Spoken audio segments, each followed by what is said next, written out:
ಸಿಂಹರಾಶಿ, ನಿಮ್ಮ ಚಟುವಟಿಕೆಗಳು ಯಾವುದೇ ಇರಲಿ ಅದು ಮಿತಿ ಮೀರದೇ ಇದ್ದರೆ ನಿಮಗೆ ಕ್ಷೇಮ.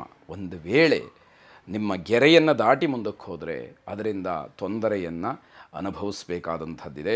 ಆರ್ಥಿಕವಾಗಿ ಚಿಂತೆ ಇರುವುದಿಲ್ಲ. ಹಣಕಾಸಿನ ವಿಚಾರ ಬಂತು ಅಂತಂದರೆ ನಿಮ್ಮ ಯೋಗ್ಯತಾನುಸಾರವಾಗಿ ನಿಮಗೇನು ಹಣಕಾಸು ಬೇಕು ಅಥವಾ ದುಡ್ಡು ಕಾಸಿನ ವಿಚಾರ ಬಂದರೆ ಅಲ್ಲಿ ನಿಮಗೆ ಅನುಕೂಲವಾಗುವಂಥದ್ದಿದೆ. ಕಾನೂನಿನ ವಿಚಾರದಿಂದ ಹಣ ವ್ಯಯವಾಗುತ್ತೆ. ಕಾನೂನನ್ನು ಮೀರಿದರೆ, ಕಾನೂನನ್ನು ಕೈಗೆತ್ತಿಕೊಂಡರೆ, ಸಮಾಜಕ್ಕೆ ವಿರುದ್ಧವಾಗಿ ನಡೆದರೆ ಅಥವಾ ಕಾನೂನಾತ್ಮಕವಾದಂತಹ ಹೋರಾಟದಲ್ಲಿ ತೊಡಗಿದ್ದರೆ, ನ್ಯಾಯದ ವಿಚಾರಕ್ಕೆ ಪ್ರಯತ್ನವನ್ನು ಮಾಡ್ತಾ ಇದ್ದರೆ ಹಣ ಖರ್ಚಾಗುವಂಥದ್ದಿದೆ. ಹಿರಿಯರ ಅಸಮಾಧಾನಕ್ಕೆ ಮದ್ದನ್ನು ಹುಡುಕಬೇಕು.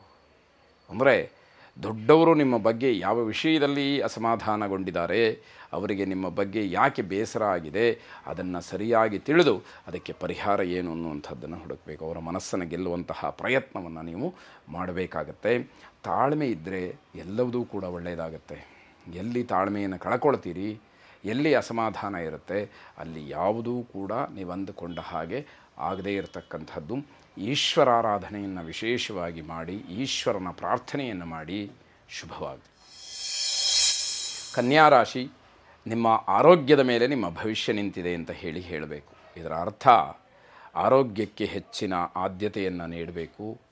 ಆರೋಗ್ಯದ ಬಗ್ಗೆ ತಾತ್ಸಾರವನ್ನು ಮಾಡಿದರೆ ನಿಮ್ಮ ಜೀವನಕ್ಕೆ ಕಷ್ಟ ಇದೆ ಅನ್ನುವಂಥದ್ದನ್ನು ಅರಿಬೇಕಾಗತ್ತೆ. ನಿಮ್ಮ ಜೀವನ ಶೈಲಿಯನ್ನು ಬದಲಿಸ್ಕೊಳ್ಳೋದಕ್ಕೆ ಪ್ರಯತ್ನವನ್ನು ಮಾಡಿ. ಅದು ಕೇವಲ ಆಹಾರ ವ್ಯವಹಾರ ಆ ರೀತಿ ಮಾತ್ರ ಅಲ್ಲ, ಮಾನಸಿಕವಾಗಿಯೂ ಕೂಡ ಬದಲಾಗಬೇಕು. ಎಲ್ಲ ವಿಷಯದಲ್ಲೂ ಕೂಡ ನಿಮ್ಮ ಪೂರ್ಣ ಜೀವನವನ್ನು ಹಂತ ಹಂತವಾಗಿ ಬದಲಾಯಿಸಿಕೊಂಡು ಧನಾತ್ಮಕವಾಗಿ ಬದಲಾದರೆ ಅದು ನಿಮಗೆ ಒಂದಷ್ಟು ಅನುಕೂಲವಾಗುತ್ತೆ ಎನ್ನುವಂಥದ್ದು. ದೂರದ ಸಂಬಂಧಿಕರಿಂದ ಏನೋ ಅಶುಭವಾದಂತಹ ವಾರ್ತೆ ಕೇಳಿ ಬರಬಹುದು. ಮನಸ್ಸಿಗೆ ಸ್ವಾಭಾವಿಕವಾಗಿ ಬೇಸರವಾಗುತ್ತೆ. ಆದರೆ ಇಷ್ಟು ದಿನ ನಾನು ಅವ್ರಿಗೇನೂ ಮಾಡಲಿಲ್ವಲ್ಲ, ಸಹಾಯ ಮಾಡಲಿಲ್ವಲ್ಲ, ಅವರಿಗೊಂದು ಒಳ್ಳೇದು ಮಾಡಲಿಲ್ವಲ್ಲ ಅನ್ನುವಂತಹ ಚಿಂತೆ ನಿಮ್ಮನ್ನು ಕಾಡಬಹುದು. ಪ್ರಾಮಾಣಿಕವಾಗಿ ನೀವು ಆಲೋಚನೆ ಮಾಡಿದರೆ ಮಕ್ಕಳಿಂದ ನಿಮಗೆ ಯೋಚನೆ ಉಂಟಾಗ್ತಕ್ಕಂಥದ್ದಿದೆ. ಮಕ್ಕಳು ನಮ್ಮ ದಾರಿಯಲ್ಲಿಲ್ಲ ಅಥವಾ ನಮ್ಮ ಮಾತನ್ನು ಕೇಳ್ತಾ ಇಲ್ಲ ಅನ್ನುವಂತಹ ಭಾವನೆ ಹೆಚ್ಚಾಗುವಂಥದ್ದಿದೆ. ಉದ್ಯೋಗ ವಿಚಾರವನ್ನು ಗಂಭೀರವಾಗಿ ಪರಿಗಣಿಸಬೇಕು. ಯಾವ ಕ್ಷಣದಲ್ಲಿ ಬೇಕಾದರೂ ಉದ್ಯೋಗದಲ್ಲಿ ವ್ಯತ್ಯಯಗಳಾಗ್ಬೋದು ಅಥವಾ ಇರತಕ್ಕಂತಹ ಶಾಶ್ವತವಾದಂತಹ ಉದ್ಯೋಗವೇ ಆಗಿದ್ದರೂ ಕೂಡ ಅಲ್ಲಿ ಏನೋ ವ್ಯತ್ಯಯಗಳು ಬಂದು ಅದರಿಂದ ಸಮಸ್ಯೆಗಳು ಉಂಟಾಗಬಹುದು ಅನ್ನುವಂಥದ್ದು. ಪರಿವರ್ತನೆಯ ಶಕ್ತಿ ಏನಿದೆ ಅದು ಕುಗ್ಗಿ ಹೋಗ್ಬೋದು. ನೀವು ಯಾವ ರೀತಿ ಬದಲಾಗಬೇಕು ಅಂತ ಹೇಳಿ ಮನಸ್ಸಿನಲ್ಲಿ ಆಲೋಚನೆಯನ್ನು ಮಾಡ್ತೀರೋ ಅಂತಹ ಯೋಚನೆ ತನ್ನ ಶಕ್ತಿಯನ್ನು ಕಳ್ಕೊಳ್ತಕ್ಕಂತಹ ಸಮಯ ಹೆಚ್ಚಾಗಿ ಕಾಣ್ತಾ ಇದೆ. ದುರ್ಗಾದೇವಿಯನ್ನು ಆರಾಧನೆ ಮಾಡಿ ಆ ಜಗನ್ಮಾತೆಯಿಂದ ಇನ್ನಷ್ಟು ಮತ್ತಷ್ಟು ಉತ್ತಮವಾದಂತಹ ಶಕ್ತಿ ಸಾಮರ್ಥ್ಯವನ್ನು ಪಡ್ಕೊಳ್ಳಿ. ಶುಭವಾಗಲಿ. ತುಲಾರಾಶಿ, ನಿಮ್ಮ ವೃತ್ತಿ ಜೀವನದಲ್ಲಿ ಉತ್ತಮವಾದಂತಹ ಯಶಸ್ಸನ್ನು ನೋಡಲಿಕ್ಕೆ ಅವಕಾಶ ಇದೆ.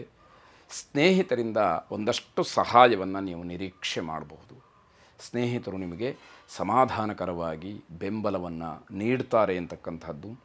ದಾಂಪತ್ಯದಲ್ಲಿ ಯಾವುದೇ ಕಾರಣಕ್ಕೂ ಕೂಡ ವೈಮನಸ್ಯಕ್ಕೆ ಅವಕಾಶವನ್ನು ಮಾಡಿಕೊಡಬೇಡಿ.